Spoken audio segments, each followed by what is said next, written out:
You're listening to a Roddenberry podcast. Mission Log, a Roddenberry Star Trek podcast, episode 544, Think Tank.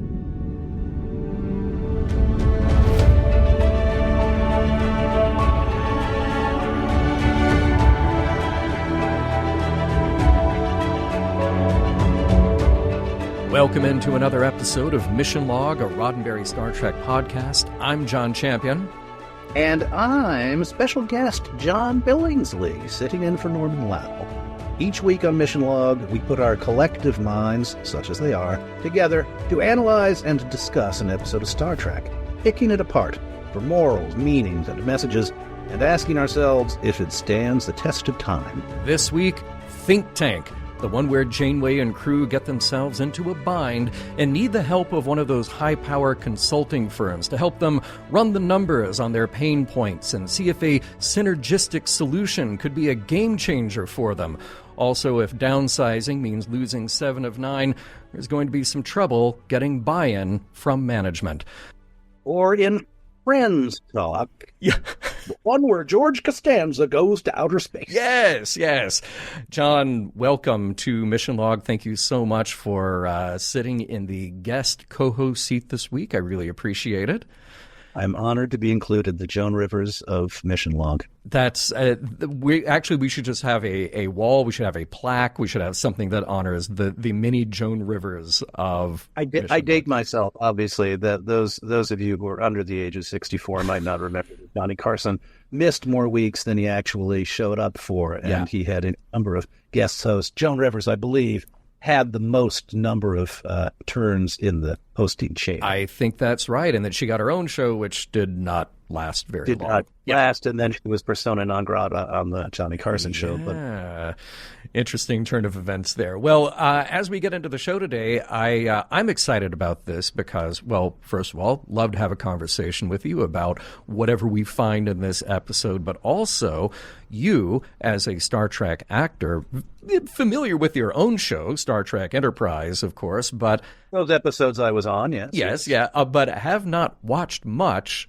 of Star Trek Voyager. So I love the idea of going over some new ground with you. Yes, as I mentioned off camera, I've watched a few episodes, the pilot, and those episodes that Bob Picardo blackmailed me into watching because he had some scurrilous dish on me. And I'm just hoping I don't have to continue to watch him in the next iteration of Star Trek because, come on, Bob, let me live my life. Too much. He's ruthless like that. The man who loves his oeuvre. And if you would please tell folks where to reach us, and then I will share some trivia. Absolutely. Mission Log is a conversation about Star Trek. Find the show at Mission Log at Roddenberry.com and on X. I know. And Facebook at Mission Log Pod.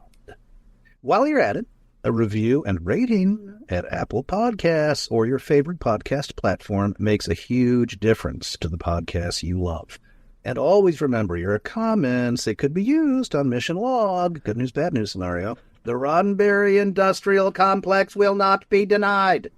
All right, well, let's talk about trivia for Think Tank. We have a story here by Rick Berman and Brannon Braga. No surprise there, but I know both of those guys. Of course you do. You spent a few years under their... They used to hide in the shrubbery when they saw me coming with ideas for episodes. It was sort of mortifying. Were you one of those actors, though, who would do that? You would say, hey, I have an idea. Bob would do that, and he made it sound like it was easy. And when I tried to do it, Brannon would be running down the... Brandon, no, wait, I have an idea. Dr. Phlox has 2 and then nothing. Yeah. And nothing. Well, now, as we all know, realistically, more people on the staff actually get credit for their contributions to the show. Brannon, though, he really gets the credit for coming up with the idea on this one. Others on the staff kind of downplay Rick's contribution to this. But the teleplay duties were handed off to Michael Taylor, and Michael handed in a pretty polished first draft. Others, of course, had their influences. Again, Brannon and, unsurprisingly, Joe Menosky, who was a big champion for this episode. Now, it was No, I don't know Joe Menosky. I have nothing to say about Joe Menosky. I'm sure he's a wonderful fellow. I will say this about a lot of Joe's scripts, that when you want an episode of Star Trek to bring something weird, it's usually Joe Menosky's influence. Brandon does a lot of Joe Menosky. Okay. Horror influence, body horror, stuff like that. That's sort of his trademark. But then Joe Menosky, if you want weird, you go to Joe Menosky. Is Joe Menosky still with us? He is. Oh, still. Well, then maybe we should have him on Trek Talks. Oh, I love that idea. I'm thinking about a weird panel already. I like it. Now, this episode was directed by Terrence O'Hara, a new name for us, and this is Terrence's one and only credit as a director in the Trek franchise. He didn't do an Enterprise episode? He did not. And it's really surprising because a lot of people from this period, of course, our friend David Livingston, they directed a lot of episodes, but occasionally you have his name was so familiar, and I thought maybe he did, but maybe it's somebody who had a similar Terrence, somebody else. I don't remember. Yeah, well, you might know him as an actor, though, because he got a start as an actor in the late 70s. He had some notable genre appearances, shows like Voyagers and The Greatest American Hero. He even did a guest role on Kate Mulgrew's first series, Mrs. Columbo. Mrs. Columbo. And by the late 80s, Terrence had turned his attention to directing full-time and had a long, successful career in the big chair. He racked up an impressive 56 credits directing NCIS. He also had long stints on NCIS Los Angeles and Smallville and JAG and many more. We lost Terrence in 2022. Now, John, did any of those series ring a bell? That's where I know him. I think he directed me on an episode of NCIS or one of the NCISs. I had that in my head as I was writing that up. I wondered if you were either, a killer or exactly. Some sort of reprobate on one of those shows. On one of the NCIS shows, I was actually something of a hero. I was a blind photographer, but that was not the episode Terrence directed. But I'm wondering, there was another episode, NCIS LA. Okay. Where I was a red herring. And perhaps that's where I'm thinking of him. Or he might have directed an episode of The Profiler. Oh, could be. I was on. Or there's another show, The Pretender, I think, that was also on at the same time. I know I've worked with him somewhere down the road. Yeah. Which neither here nor there. Yeah, but he did a lot of work during that period. So, and actually just right up until we lost him. So his credits are full up through 2022. Okay. Yeah. Okay. Now, let's meet our guest stars. At the top of the show, we meet an alien, Samhain, who owes the think tank for their services. He is played by Christopher Shea, who we met before as the Vorta Kevin in 2 episodes of DS9, Rocks and Shoals and The Magnificent Ferengi. And we will see Christopher twice more in different roles when we jump over to Enterprise. Now, we spend some time with one of the lead Hazari, that's Yisek, played by Christopher Darga, also a returning guest star. We saw Christopher under a different heavy prosthetic as a Klingon in the DS9 episode The Way of the Warrior, in which he played Kabok. And like our aforementioned guest star, he will make the jump over to Enterprise 2, and he will go back into the Klingon look for that role. Now, we have some uncredited members of the think tank, primarily Stephen Dennis, who plays Phenom. Stephen has numerous roles in the 5th season of Voyager. We've already seen him as a strange-looking night alien in the episode Night. He actually gets some lines in upcoming appearances, too. We will catch him twice more in Voyager and then in 2 appearances on Enterprise. Jesus, how come I don't remember any of these guys from Enterprise? Where was I? To be fair, you've got one in Klingon makeup. I believe Stephen was in Andorian makeup, and I don't think you were in any episodes when they were on Andor. I never talked to the Andorians. Who would? Don't even. Yeah. If the Andorians are by the craft service table, just go hungry. Yeah. that bad, huh? Oh, yeah. Oh. Now, other uncredited members of the think tank were the voice actors who brought to life the AI and the jellyfish creature. The AI was voiced by Phil Crowley, who did voice work in the franchise starting with Next Gen. And sadly, the name of the actor who voiced the jellyfish is still unknown. Did the jellyfish speak? I don't remember the jellyfish making jellyfish-like noises. Did Well, the jellyfish, we didn't get jellyfish noises, but you had the one scene that was sort of their internal telepathic communication. And so we, the audience, could understand it. You had a little bit of those voices kind of overlaid with whatever the AI computer noises or the sploosh of the jellyfish. Yeah. The gurgle. Okay, The all right. gurgle, yeah. Pound the gurgle, all right. Just a wee bit. Somebody got scale to come in and gurgle. Exactly. It's look, you take the gig if you can get it. You take the gig, absolutely. Yeah, if you called me to gurgle, I would definitely show up. If they ask, can you gurgle? You say yes. Absolutely. In fact, I'm great at that. I can ride a stallion, and I can shoot a blowfish gun, and you name it. Yeah. Our host into the think tank is Kuros, played by Jason Alexander. No need to go... George, you idiot! You idiot! What are you doing in outer space? Georgie! How can you be in outer space? You can't even clean your room! See, and that's it. He literally needs no introduction because we all know him so well as George Costanza on Seinfeld. Now, you may have caught him in feature films like Pretty Woman or doing voice work on numerous animated series and features. It is no exaggeration to say that Jason is a huge Star Trek fan, and he even credits William Shatner with his early glimpses into the craft of acting. Now, Jason shows up often in interviews with celebrity fans who talk about their experience growing up with the show. And as of our recording, Jason has made the jump back into the Star Trek franchise with a recurring role as Noom in the animated series Star Trek Prodigy. And doesn't he also feature in the Orville? Are we allowed to talk about the Orville? You can talk about the Orville if you want. I mean, look, it's not official. Of course, it's not Star Trek. I mean, it's but we like all the love cousin. Seth. I mean, and, he should get invited to the family reunions, don't you think? Yeah. No, we are all big fans of Seth, and we know that Seth is a huge fan of Star Trek, so it's a very happy acknowledgement. He was in an episode that I was in, actually, so I had that at the table when he came and read, and he had been in the makeup chair, so he had his ridiculous head on. Nice. At the table, and so I sort of met him. But you didn't have scenes together in the episode? We did not have scenes together. Oh. I was on the planet and he was on the ship, so we did not act it together. Well, see, I like this though because we picked an episode where you met the guest star, and I would say it's a great combination of distinguished guest star character actors to have you talking about Jason Alexander's work on this episode.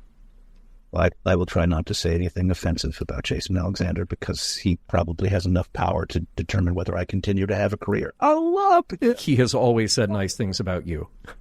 Thank God.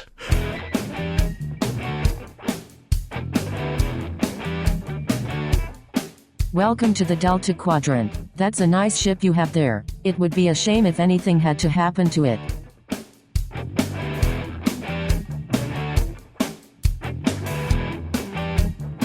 Prologue.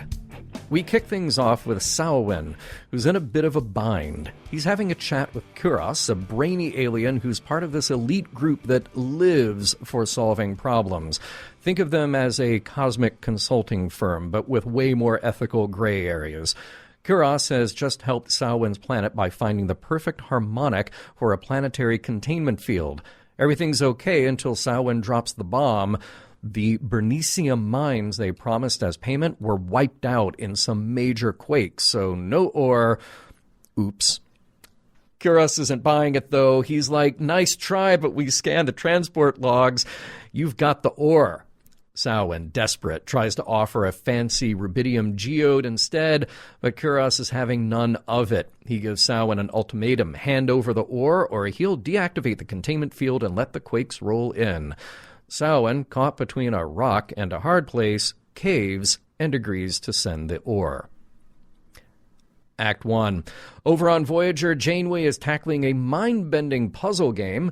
Seven walks in, all business, and casually offers to solve it, but Janeway's determined to crack this one on her own. Seven's real reason for popping in, though, is to report that they've picked up a planetoid loaded with dilithium crystals.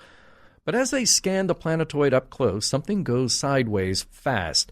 A resonance wave builds up in the planetoid's core. Janeway orders a retreat, but it's too late, and the whole thing blowed up real good. Now, Voyager is stuck in a cloud of Metreon gas, and their engines are down. Just then, a Hazari bounty hunter ship shows up, ready for a fight. They demand Voyager surrender, but when Janeway asks who's behind them, they refuse to spill the beans. With the Hazari locking a tractor beam onto Voyager, Janeway threatens to fire into the gas cloud, knowing it could ignite. The Hazari call her bluff, moving in closer. But Janeway's not bluffing. She orders the phasers to fire, the Metreon gas ignites, and Voyager is blasted clear. They jump to warp, making a narrow escape, but now Janeway's puzzled why the Hazari aren't hot on her trail. Cue Tuvok and Harry Kim in Astrometrics. They find that the Hazari have backup ships spread throughout the sector, all closing in on Voyager, like George trying to get into a perfect parking spot. Janeway's up late in the mess hall, poring over data and searching for a way out. Neelix keeps the coffee coming and offers to help Janeway brainstorm. She lays out the grim scenario that the Hazari have anticipated every move, and she's convinced all her escape routes are rigged. Neelix steps away for a moment, but then, out of the blue, Kuros appears in the mess hall, cool as a cucumber, and he's got a proposition. Act 2. Kuros calmly explains that he's just an isomorphic projection. He tells Janeway he's part of a group that solves problems, and she cheekily dubs them a think tank. He's here to offer their help with the Hazari, but of course, it comes at a price. The think tank wants something unique, sometimes things that their client don't even value themselves. Janeway wonders if Kuros is just another Hazari trap. To prove he's the real deal, Kuros hands over a preliminary analysis of the Hazari's tactics, enough to make Janeway take him seriously. She agrees to a chat, but insists it's got to be face-to-face. Kuros is cool with that, but asks that she bring only one other person and leave the tech behind. Voyager arrives as the think tank's ship decloaks. Janeway and Seven beam aboard and are introduced to Kuros's crew. Time to meet the band. There's Phenom, a humanoid whose language is too complex for even the universal translator, a floating jellyfish-like creature in a tank, a highly advanced AI, and Bevox, a bioplasmic life form who founded the whole operation years ago. They've got a device that lets them all chat telepathically. Kuros boasts about their impressive client list, including the Vidians, whom they cured of the phage. Janeway introduces Seven, and Kuros instantly IDs her as ex-Borg. The think tank's AI tries chatting her up about her Borg implants. Kuros is confident that they can fix the Hazari problem. All that's left to discuss is the fee. Janeway offers up Voyager's specs, suggesting their replicators are a hot item, but it's clear Kuros is fishing for something more specific. Back on Voyager, Chakotay drops some bad news. The Hazari have locked down every possible escape route, with more ships closing in. With options dwindling, Janeway decides to hit pause on their own escape plans and let the think tank take a crack at it. Kuros makes another appearance on Voyager in isomorphic form, and he's put together his wish list: the quantum slipstream drive, Neelix's recipe for Chadre Cobb, Chakotay's prized ancient Olmec figurine, and, 7 of 9, just casually dropping that in like it's no big deal. Act 3. Janeway tells Seven it's her choice whether to join the think tank. Seven meets Kuros, who makes the tank sound like a prime gig for an ex-Borg like her. But when Voyager gets attacked by Hazari ships again, Kuros helps them escape as a goodwill gesture, still hoping to recruit Seven. When she declines, Kuros warns that Voyager is toast without them. As his projection vanishes, he tells his tank pals that it's only a matter of time before Seven signs on. Act 4. Voyager pulls a sneaky move, staging a debris field to make it look like they've met a messy end. A small Hazari ship takes the bait, flying into the field to snoop around, and Janeway springs the trap. She orders the hidden spatial charges detonated, heavily damaging the Hazari vessel. Voyager swoops in, grabs the Hazari ship with a tractor beam, and hauls it into the shuttle bay. With 2 Hazari beamed aboard, the crew tries to squeeze out some intel, but it's like pulling teeth. Chakotay does manage to extract a series of transmissions from their ship's database, revealing someone's been feeding the Hazari detailed info about Voyager. And whoever set this bounty knew way too much. Among the data, they find scrambled bio readings, which the Doctor unscrambles to reveal the supposed bounty hunter, the Malon. But Janeway's not buying it. They haven't seen the Malon in ages, and there's no money in revenge for them. Digging deeper, Janeway spots an isomorphic signature, a telltale sign of a disguise. After resetting the parameters, the real mastermind behind the bounty emerges. Surprise, surprise, it's Kuros. Janeway lays it all out for the Hazari. They've both been played by Kuros and the think tank. So, she proposes a team-up. Hazari do what they do best, hunt, and Voyager uses Seven as the perfect bait. The Hazari, having their own beef with the think tank, agree. Seems they've made quite a few enemies over the years. However, coming up with a solid plan proves to be a headache. Eventually, Janeway recalls that puzzle she's been struggling with. She asks Seven to take a crack at it. Seven, not one for trial and error, scans it and solves it in seconds flat, because why overthink it when you can just see how it works? Janeway has her epiphany. Beating the think tank at their own game is a lost cause. Instead, she realizes that if Seven can get back on their ship and jack into their telepathic communication device, she might be able to jam their collective brain power, rendering them useless. But for Seven to get on board, she'll have to pretend to accept their offer. Meanwhile, the think tank gets an incoming message from the Hazari ship. The Hazari, playing along with the ruse, demand that Kuros triple their bounty for Voyager, or they'll let them go. Kuros, not keen on any hiccups, agrees to the hike, as long as the Hazari deliver Voyager right away. Act 5. Voyager takes a pounding from the Hazari, while Kuros pops in, still pushing for Seven as payment. Chakotay reports that Seven left in a shuttle, and it's promptly pulled into subspace by the think tank. On board, Seven links with their communications system, activating her board transceiver. Voyager then disrupts the tank's telepathic link, throwing them into disarray. The Hazari open fire on the now exposed think tank ship, and Seven is beamed back to Voyager. Kuros, desperate, makes a final sales pitch, but Seven isn't buying what he's selling, pointing out that smarts don't always mean wisdom. Voyager warps out, leaving the Hazari and the think tank to hash it out. The end. Wow. That's very impressive, John. Now, what most of you may not realize is that John just does that from memory. None of that is scripted.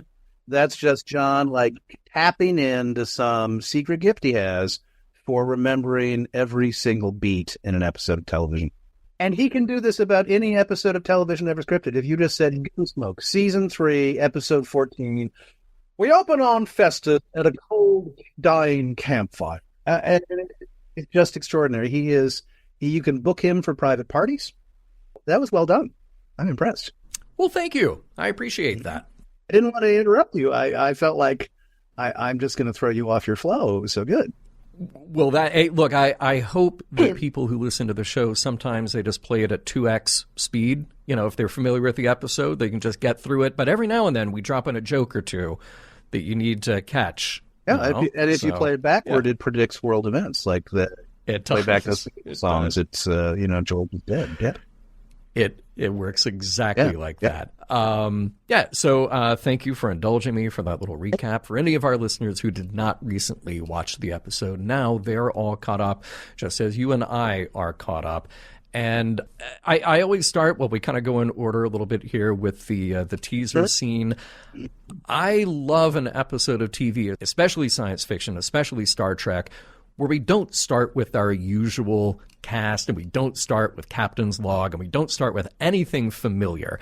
I like having weird aliens. I like having this blue guy. I like having a jellyfish. I like all of that stuff. And then I love Jason Alexander's calm, cool entrance as Kuros. And I love, this is such a great line that, the gratitude is almost reward enough.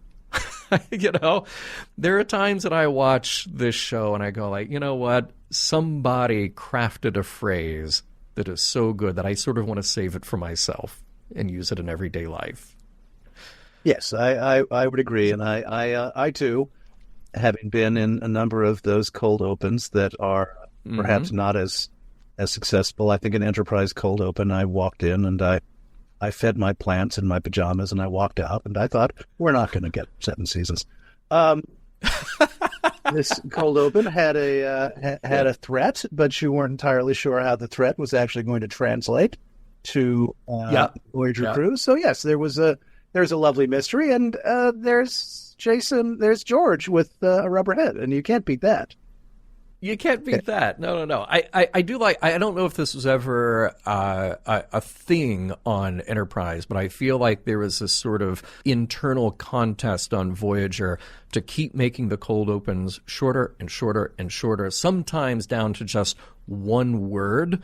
So there'd be no dialogue or almost no dialogue, just a tiny little hint of what was to come. But it was very often just to completely throw you off as the audience. And I know that's kind of the fun of the show sometimes. So you end with like a weird cliffhanger, something that makes no sense whatsoever, or you open with a thing that completely subverts your expectations. And that's fun. If I were ever a TV writer, I hope that I would be that clever. Well, you're a TV episode synopsizer, and that is also a wonderful skill, John. You should be very... It is now burned into my head. It's just the way my brain works now. Yep. You mentioned earlier the space Rubik's Cube. That was a fun thing that we got to see here. I like it whenever Star Trek takes a thing that is common and understood and just makes it spacey. Just make it put lights on it. They just pick that up. Like in the episode before, at the end of that episode, there's presumably some kind of port of call where they pick up a bunch of these space Rubik's Cubes. Because you've not seen the space Rubik's Cubes in previous episodes. Did everybody have a space Rubik's Cube? And in this episode, suddenly somebody remembered. It's like, hey, you know what? We've never played with the space Rubik's Cubes that we all packed way back when we went on 5 seasons ago. We should get those out. Just on the last episode of this show that I recorded with our own Earl Green, we pointed out that there was a whole plot line about Chakotay being a boxer and loving boxing, and that was something that he did all the time. And we just said, this was never a thing. Here's our own show trying to gaslight us in trying to believe, like, oh, you remember this? You remember this thing that they always did that we never talked about once? So now you get space Rubik's Cube. Well, my captain liked water polo, which I always thought was odd. But they introduce that from the beginning, and even if it's odd, they do introduce it. I just think the captain is in his quarters watching water polo matches. It certainly was homoerotic, and I give them all the credit in the world for knowing at least a slice of their audience. But I just thought, water polo, wouldn't this be that has got to be a parenthetical in the description of Captain Archer. I think so. Homoerotic? For sure. Like, vaguely, not so vaguely. Homoerotic episode featuring Captain and Trip indulging in their mutual love of water polo. Exactly. I was often invited to come up and join them to watch a water polo match, and I usually said, I've got plants to feed. I've got other things going on. Valve to ice. Yeah, something. Serious, important medical stuff. Yeah. I have lost count in Voyager, and you probably would not know this because, there's a lot of episodes in between, but I have lost count of the number of times that Janeway threatens to blow up the ship, and sometimes she's bluffing. But in a case like this, no, she's that is the go-to Janeway maneuver. Somebody threatens her, she's like, guess what? I'm going to blow up the ship. As somebody who does not watch a ton of Star Trek and is not on Voyager, I will say that some of my takeaways from this episode, and one of my big takeaways is really how wonderful, not that this is news, but she is as an actress. I mean, I think she just does a marvelous job at playing this cool, collected, unflappable, badass gal who is, bound and determined not to show anybody that she can't handle any situation. And those little moments of frisson that she had, I think they're lovely because they're private. No, I was very impressed with her performance. As a character actor, I can only say I know what it's like to get a script where your role is serve coffee to the captain, a few bromidic statements, and then beat it back home for 6 days. Helix and I are brothers under the sun. Yeah, you know what? There is some similarity. Now, look, Neelix was an alien character brought on, and he's not a stowaway, but he was sort of orphaned. Yeah. So he's with them, and he's there ostensibly for comic relief, but he's the morale officer on the ship. So he gets to do things like serve coffee. But when scenes like that are good, and particularly with a terrific actor like Kate Mulgrew, there's kind of a magic. Oh yes, to definitely. those. No, there's a lovely. I mean, I thought. Yeah. Again, not having seen a lot of Voyager, I thought, sure, a cast that worked very well together, and they were obviously well in the saddle by season 5. The just the scene to scene work was very enjoyable. I have lived Ethan's John Phillips life. Is all I meant. Is. There is a similarity. Yeah. Yes. Yeah. But I'm really glad to hear you say that about Kate, because I do think that she is wonderful in the role, and I think that Janeway definitely has her fans. I feel like we've had a lot of captains on Star Trek, and of course it was such a big deal that we had our first woman lead in the role of a starship captain, and it was about time. And I think sometimes that just sort of the uniqueness of that from 1996 when the show, or 95 when the show went on the air, it overshadows just how good a character this is. Like, she is wonderfully self-possessed, smartest one in the room, except when Seven walks in the room. She's great. Well, and since you've kind of given, then I know we're going to jump around and kind of get to act. Yeah. But she also, to me, has that wonderful ability that Kirk had to sort of feel comfortable knowing that if it comes to chess, I trust my capacity to outthink my opponent. And, what's interesting is that she is willing as an actor, as I think was true for Bill Shatner, she's willing to walk the line of arrogance and smugness in her belief in herself, which is very interesting. Right. I think, audience member, because you sort of want to kind of shake her. It's like, how can you be so sure? But it's also why you sort of trust her. Yeah. Well, so that's how can. Well, I would say the argument can be made that we are getting these stories because within the Star Trek universe, there's a bit of a survivor's fallacy that the captains who are that good, who are thinking through the 3D chess moves, they're the ones who are surviving long enough to have their stories told. The ones who aren't that good, the ones who walk in with all the smugness, like, yeah, I can outthink my opponent, but they can't. We don't hear those stories because, well, they weren't that good. Yeah. So, yeah. Like I thought Captain Archer was not necessarily intended to be in the mold of I have gone through so much, I trust my ability to think 3 chess moves ahead. I think he was a moralist and had a very strong moral code and was, trying to apply it situation by situation. What I liked about Enterprise was his struggle to figure out, Jesus, I am in over my head. A lot of trial and error. A lot of trial and error. No, Kate was great. Yeah. And I'm not saying that just because I'm trying to get her on Trek Talks either. Well, fingers crossed. Our fingers are always crossed. Speaking of performances, I think this is a really solid cast in Voyager overall, and I know that I sound like a broken record when I say that, okay, even if Tim Ross as Tuvok only gets a couple of lines, he's wonderful with them. Yes. 7 of 9, more and more a prominent character, but I loved little moments of her telling Kuros, I'm an individual now. You may address your comments to me. 7 having this ability to put people in their place, but also be coldly logical about it and simply correct about it.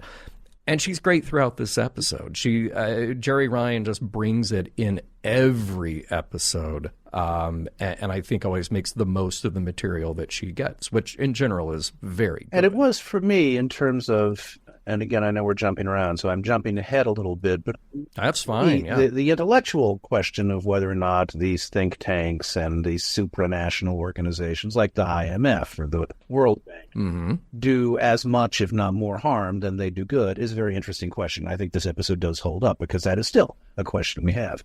But the most satisfying emotional beat, I think, was the scene between, I'm just going to keep calling him George, between George and Seven of Nine when he says, wouldn't you like to come with us and experience what it's like to become one of the smartest people who's ever lived?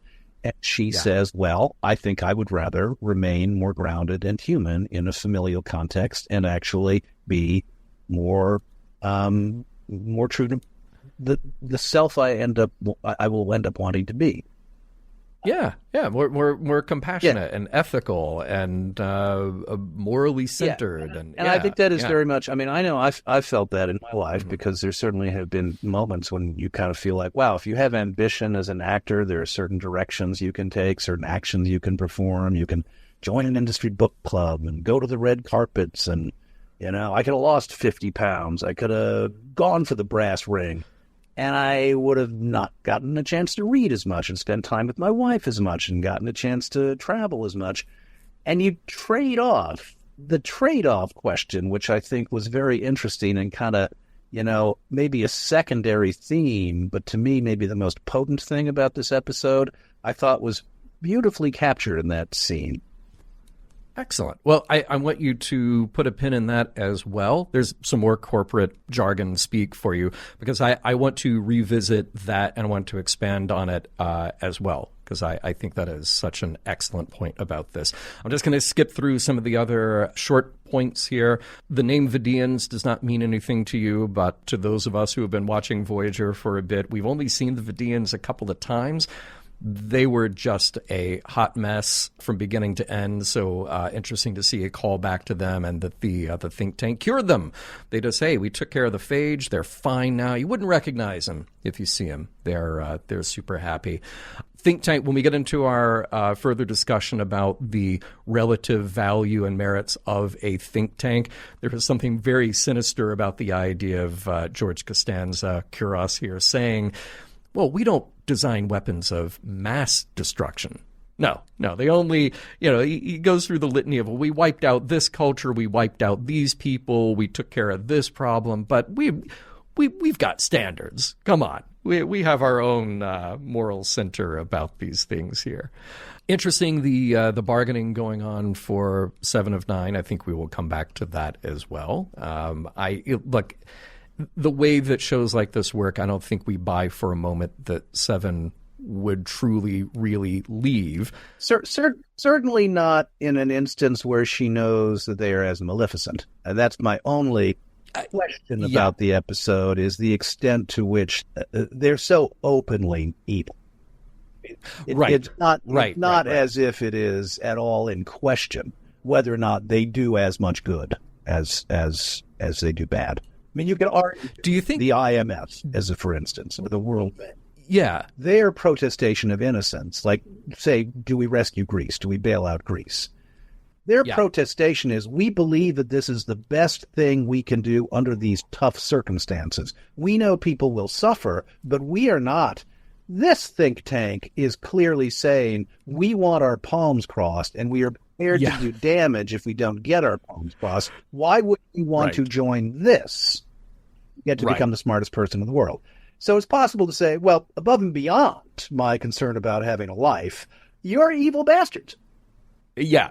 I wonder about that. Do you think there is a way in which this script could or would be rewritten today where it is much less clear? Because that would be the Kuros. Yeah, like it is such a joy to watch Jason Alexander play this role of Kuros, but even with his calm, cool, soothing presence, it just makes the red flags go off immediately. This guy's evil. Yeah, I mean, and the very first scene is to your earlier point about a cold opening. The cold opening establishes that they're villains. We will blow up your planet if you do not give us money, or the equivalent of money, is what it comes down to. So they are, they're extortionists. Yeah. To me, what might have been harder to pull off But maybe more interesting would have been, what if they genuinely believed that the sacrifices, in essence, or the solutions they were imposing were best? Like if they were the opposite of the Federation. What we do is we go in and we intentionally make changes in a society for their own good. In that sense, I think that mirrors the McKinseys and the IMFs and gets at the root of the imperialist question a little bit more honestly. Yeah, exactly. There's a very 20th century phrase that is used in the episode, "Don't call us, we'll call you." I'm glad to see that sticks around for 300 years. Yeah, every now and then I feel like those are acceptable if you're using a colloquialism.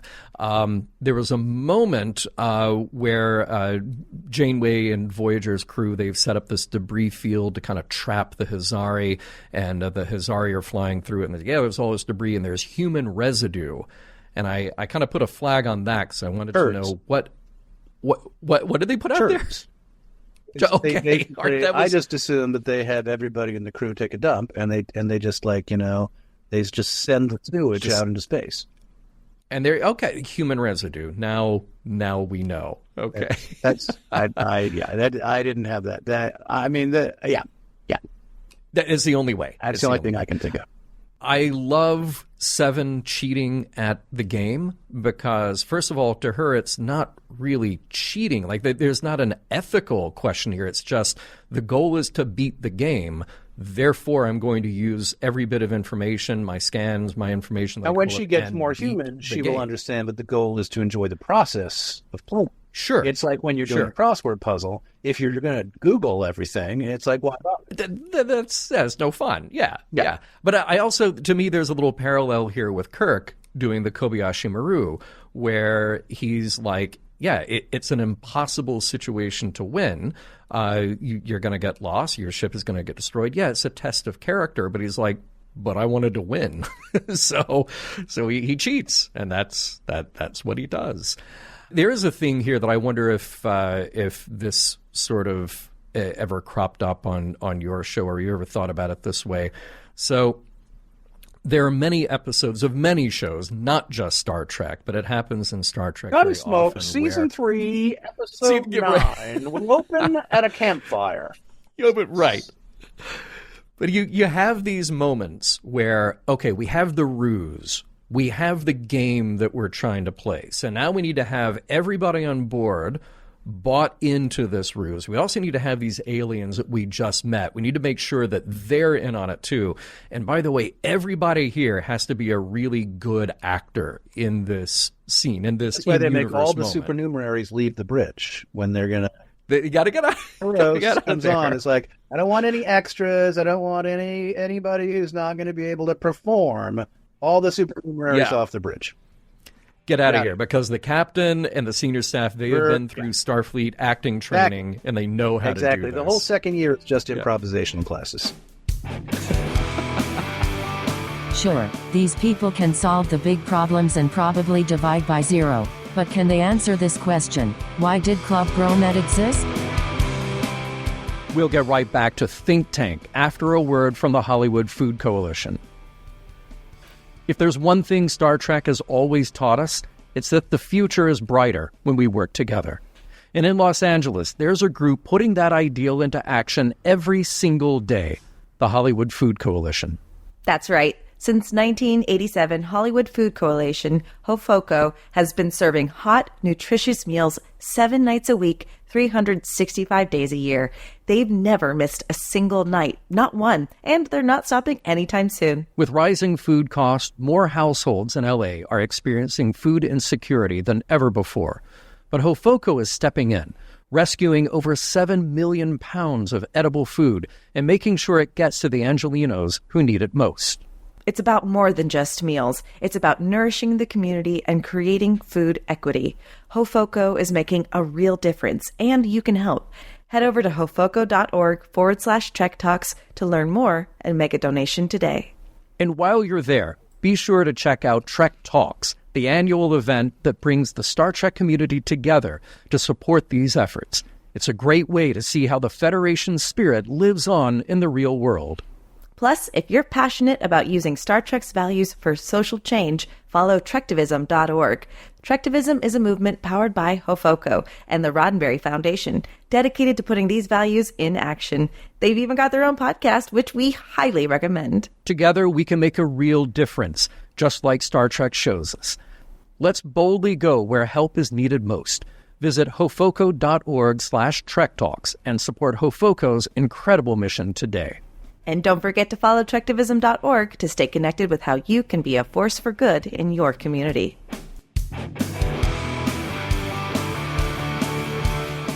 So, John, a moment ago in the last segment, you mentioned a couple of things. You mentioned McKinsey, you mentioned IMF, and it was funny when we started to put our notes together on this episode, you wrote to me and said, you need to read this book about... Well, I said you need to read the reviews of this book. Oh, the reviews of the book, yeah. I didn't think you were going to have time to read the whole book. No, that's true. And as soon as I read the review of, is it McKinsey and Company? McKinsey. I can't remember the name of the company, but the book is When McKinsey Comes to Town. Oh, right. And as soon as I read that review, I was like, oh my goodness, I have seen an in-depth story about this company on Last Week Tonight with John Oliver. Yeah. It all came together. It all was so obvious. And I want to give our audience just a little bit of a background here, because the name think tank, obviously you probably heard this term before, and you may have heard it more often in the last few years than in the 25 years since this episode was first seen. Earliest think tanks go back to the UK, 19th century. Some of the more famous ones you may have heard of in the US are the Carnegie Endowment for International Peace and the Brookings Institute. More recently, certainly notorious, the Heritage Foundation. You may have heard of those. Yes. Heritage Foundation. Now, 2025. So I mentioned that last one because it has certainly been in the news recently, and that evil cold open definitely has a partisan bent to it. Early think tanks were formed under this idea. Well, the Carnegie Endowment for International Peace was given the charge, how do we reduce the likelihood of war? Leading into a century where then we have 2 world wars and constant other smaller wars. I like the idea of an institution that is created with purpose and high goals and with the intention of bringing together the best and brightest minds to solve problems. So please tell me, because I know from watching the John Oliver segment, I know about looking at think tanks today, where do these run off the rails? We have a very small organization here that runs off the rails. They are driven by profit. They're driven by power. They're driven by other motivations. But taking what could be a force for good, how does it get perverted or maybe at worst, and then maybe at best just inoperable? I mean, I think it's also a spectrum of a possibility from the perfidiousness, from my point of view, and I'm a leftist, of the Heritage Foundation, because they have a very strong ideological bent. Yeah. So their think tank is not necessarily purely based on pragmatic solutions. It's based on achieving ideological ends.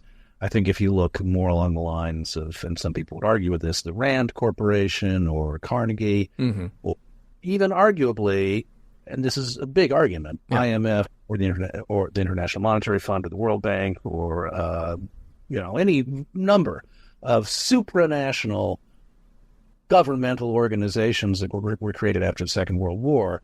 To the extent they succeed or fail, I think a lot of it has to do with the extent to which they become ideological as versus pragmatic.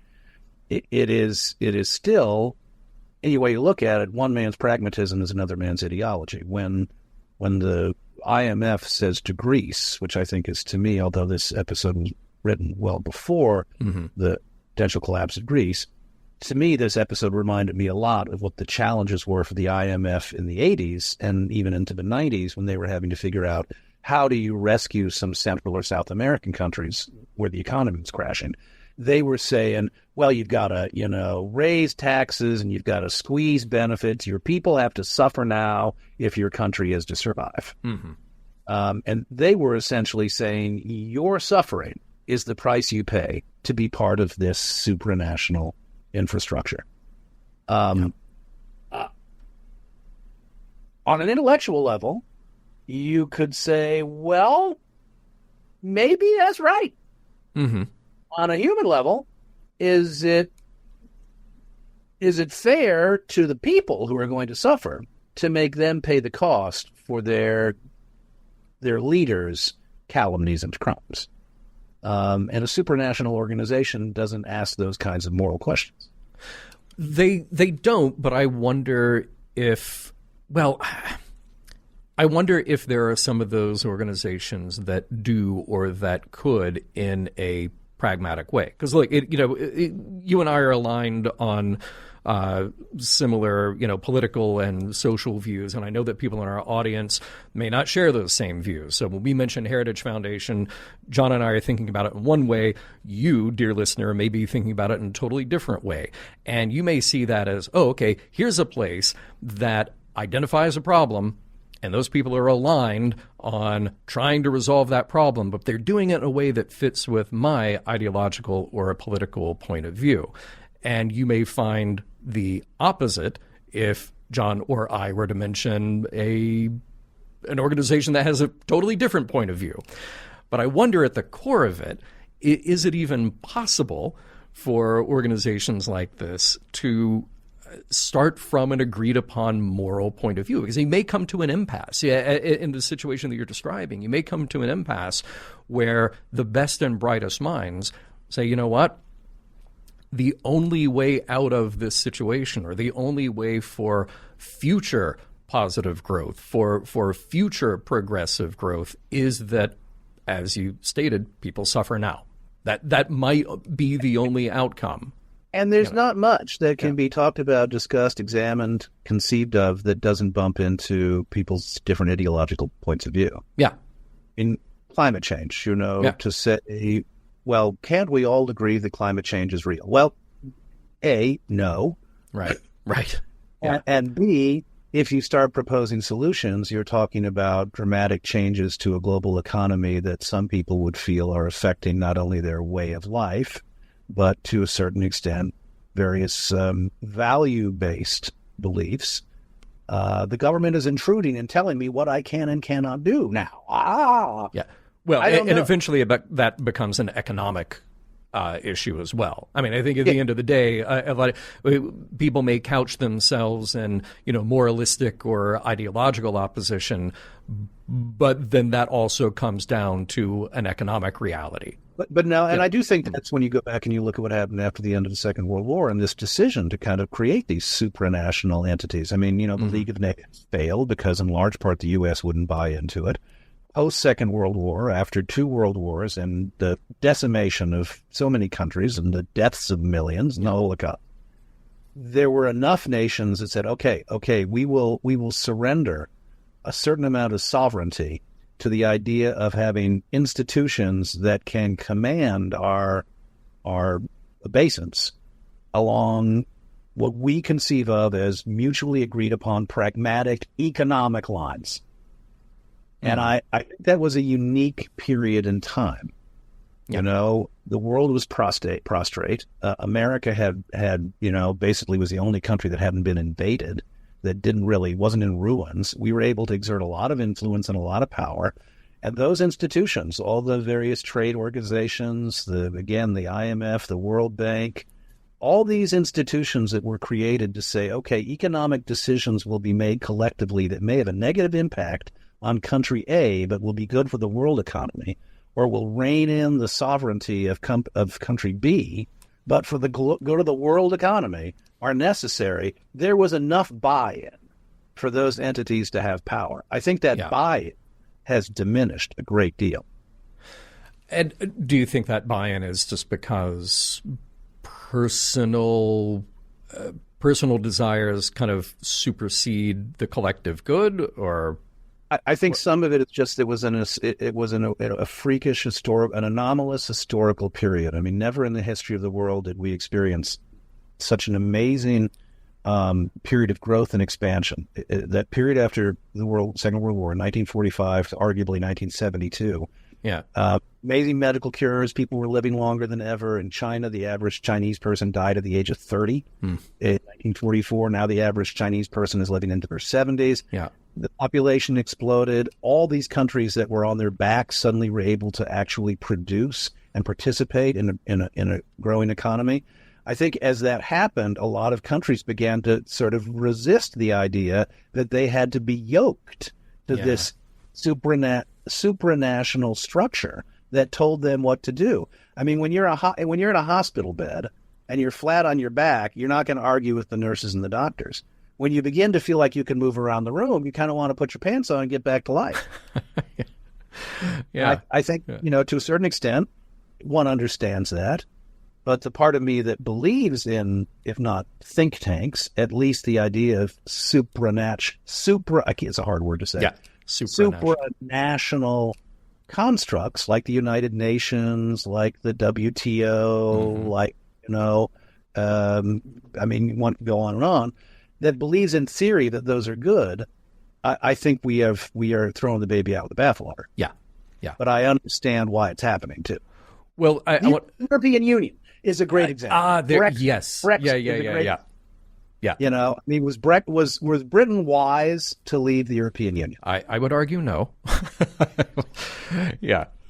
I want to come back to McKinsey specifically because we mentioned at the top of the segment. And for anybody who has not, look up this book or look up the reviews of the book. The Guardian did an excellent review when McKinsey comes to town, and then the John Oliver segment on Last Week Tonight.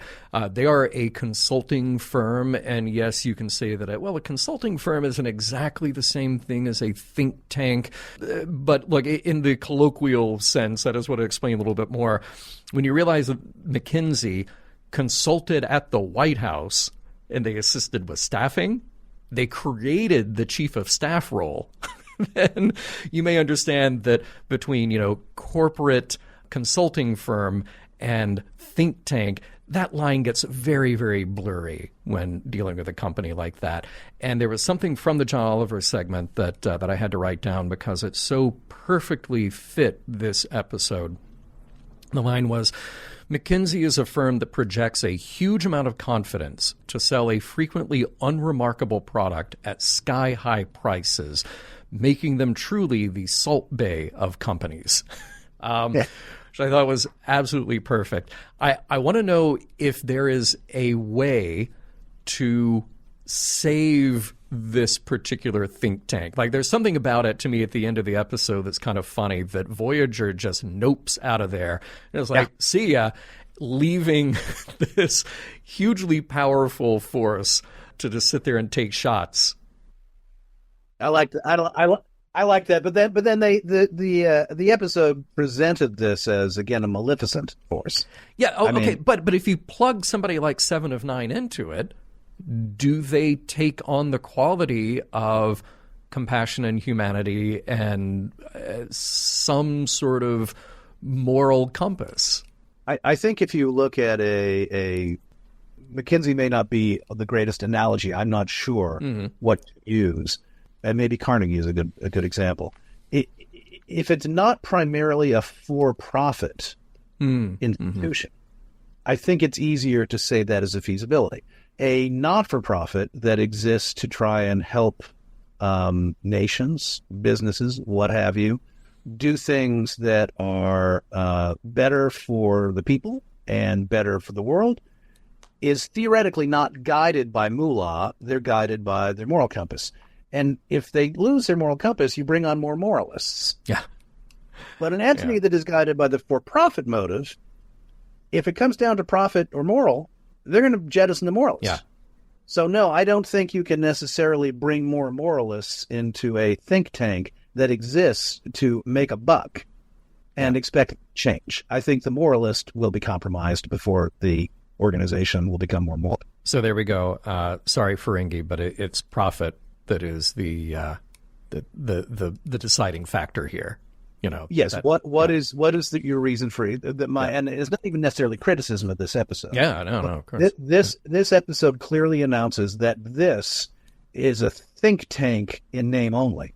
Yeah. What they really are a form of as you say, extortion artists. They're a for-profit consulting firm. Yeah. That uses extortion as one of its many tools to increase profit. We will create for your country a private police force that we will staff and we lead and we will organize and we will administer.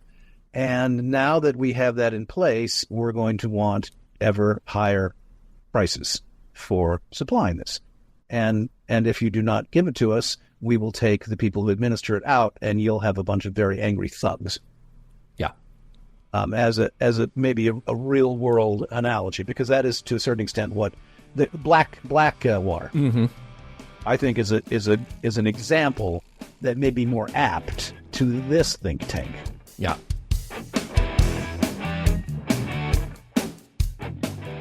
Now that we have two Johns, it's time to find out what both of them thought of the think tank.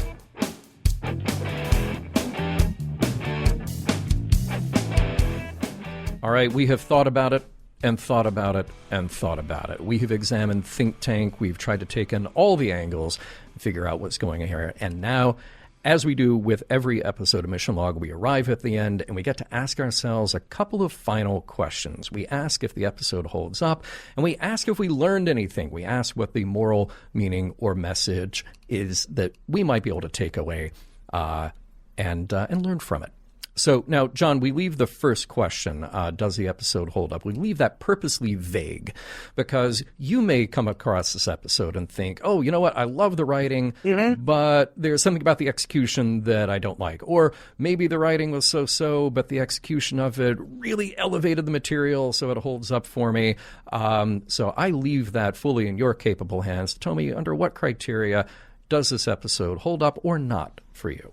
It does hold up, and I think in part because I think the issue of whether or not these supranational forces, be it think tanks or, in essence, paid private armies or McKinsey's, they are still a very potent force for good/evil in the world. And I thought this episode did a very credible job at asking us to think about whether or not what they offer is worth what they ask.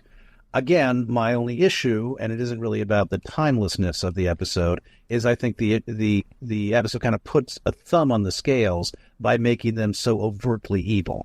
And I think another variant of this program, this episode, that suggested that they believed that what they were doing was virtuous qua might have been made it more interesting. Yeah, ambiguities might have been more intriguing. Yeah, I totally agree with you there. And I do think this episode holds up in a number of ways. I mean, Jason Alexander is just having so much fun with it. He almost has like as a is Bond. The jellyfish. The jellyfish is having a blast, clearly, But Kuros has this kind of Bond villain quality. Just walks in quietly and calmly, but obviously exudes a lot of power. And even Jason Alexander's physicality, like I kept watching where he keeps his hands. Yes, and his shoulders are always high and his hands are always high up, and it's just great. He created this character for us to enjoy. And just as a slice of TV entertainment, there's other fun stuff going on here. There's more action than I expected. There's the sort of the ruse, the game of it all, which even if you take the think tank idea out of it, that all is just fun TV. And like you mentioned before, we get to see Janeway kind of at the top of her game, outsmarting the enemy. That's just all fun, satisfying stuff. Yeah. But then we also get to have deep conversations about the episode. We get to talk about what is important here, and we get to realize that, okay, the idea of a think tank is a very relevant thing to when this aired in 1999. It is just as, if not more so, a contemporary concern, and understanding what these organizations do and what to watch out for. And I think we both agree that certainly the profit motive is clearly a huge problematic part of how this think tank operates. So I think once you have that in there, it ramps up the relevance of the episode too. So we both agree that this holds up for many reasons. Let's talk about morals, meanings, messages. I'll give you a few first that I came up with, and I'll defer to you. First, one of the things that Janeway says right away after visiting the think tank, she says to Chakotay, "I have some qualms about their morality, but I believe they can help us." I mean, there's the first problem right there. She realizes that, she's getting into bed with someone that she does not trust. So absolutely, watch out for that. There is a dual-sided message here about working together to defeat the enemy. The think tank has to work together. That is how they work. And once that is unplugged, they fail. But working together is also the source of, their malevolence. It is the source of their immoral drive. Whereas with the Voyager crew working under more altruistic motivations, without a profit motivation, they also can work together, but to effect greater good. There are a couple of interesting lines in here about perfection, and that is a word that gets batted around when 7 of 9 is of concern, because the Borg's driving idea is to reach perfection. Kuras says to 7 in trying to pitch her to stay with the think tank, perfection will always be out of your reach. But I want to say, yeah, but perfection will always be out of everyone's reach, because that is the nature of perfection. It is not a thing that you reach. It is a thing that perhaps you can strive for. It is a thing you can work toward, but that is an ever-moving goalpost. But I like that discussion because it also really gets to the heart of what this episode is about on a character basis. And that goes back to Seven's journey. He says, perfection sometimes necessitates selfishness, which sounds like a very Borg thing. And Seven absolutely gets the problem with him saying that, because she turns it right back around to him at the end and says, acquiring knowledge is a worthy objective, but its pursuit has obviously not elevated you.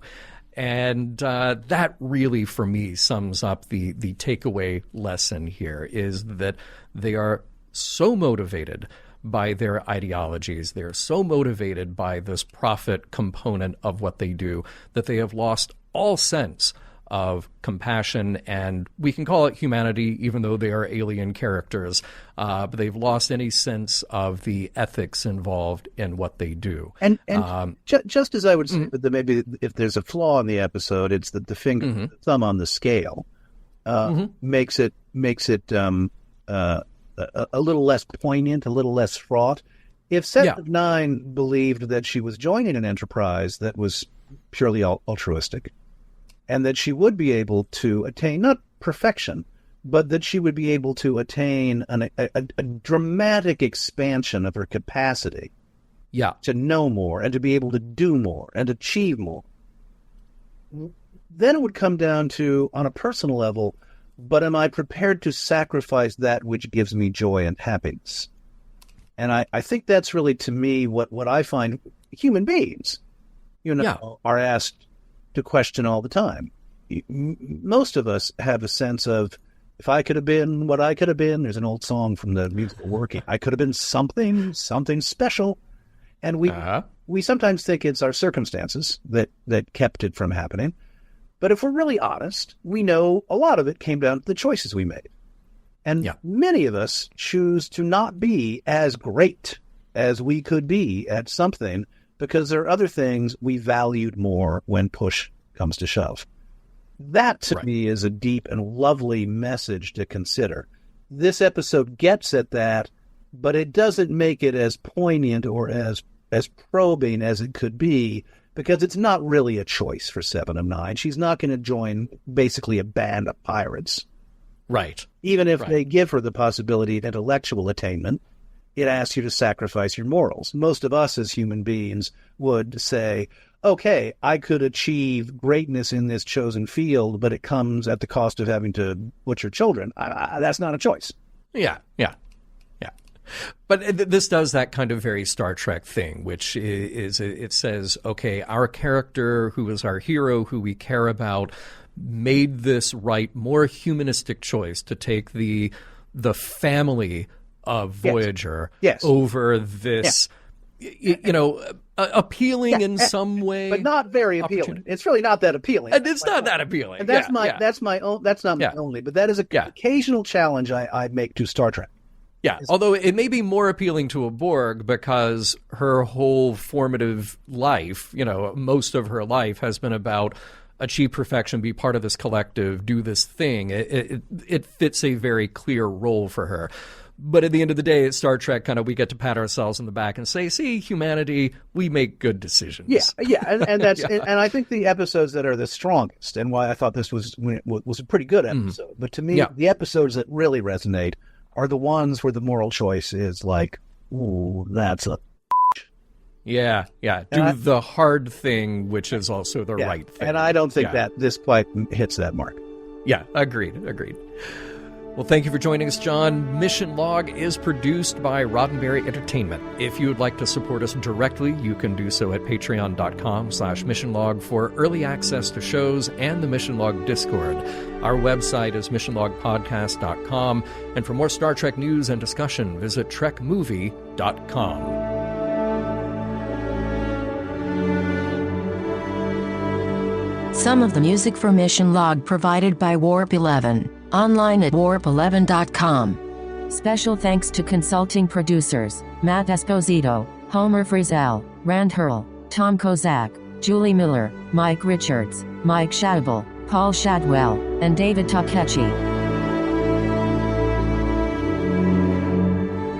There's probably one thing the think tank can't think of: how to get a Frogger machine across a busy street.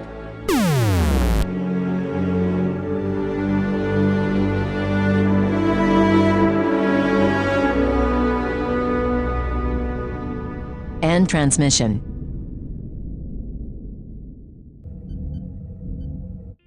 This is a Roddenberry podcast. For more great podcasts, visit podcast.roddenberry.com.